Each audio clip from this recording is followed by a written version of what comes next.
Opening in theaters this week is Martin Scorsese's newest epic, Killers of the Flower Moon, and here's my review. Scorsese has made a name for himself making films about amoral characters who do terrible things, and with Killers of the Flower Moon, he has crafted a film about a horrible period in American history. It's a compelling story depicting how greed resulted in unnecessary deaths of indigenous Americans.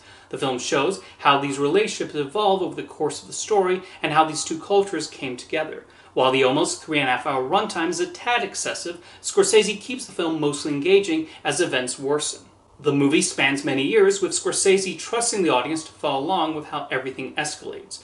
The proper context is provided for why the Osage people have become so wealthy, and eventually how Leonardo DiCaprio's Ernest Burkhart and Robert De Niro's William King Hale fit into the whole situation.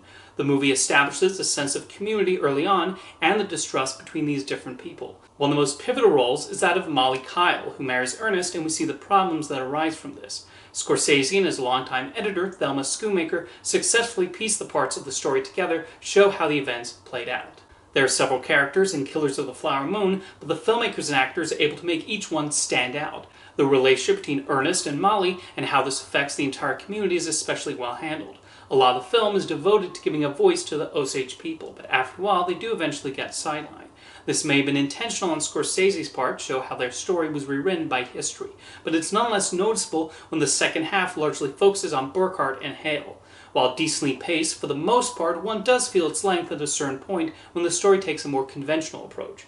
The performances are excellent across the board. The standout is Lily Gladstone as Molly, showing her intelligent mind as she tries to figure out what Ernest is up to. Some of the best scenes in the movie are when they're together, and even though the temptation is there, their relationship is not treated like a sentimental love story. There's always a degree of untrust underneath the surface. Meanwhile, Robert De Niro portrays Hale with the right slimy element, while still largely opting for subtlety in his performance. He's able to depict a shiny exterior facade while hiding the ugly human being underneath.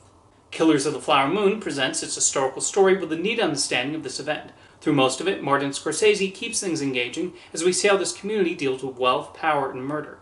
The film tackles the difficult subject matter without feeling exploitative and does give voice to those who are most affected. Even when the focus becomes more on the corrupt individuals over their victims, that seems to be making a statement about history and who writes the narrative.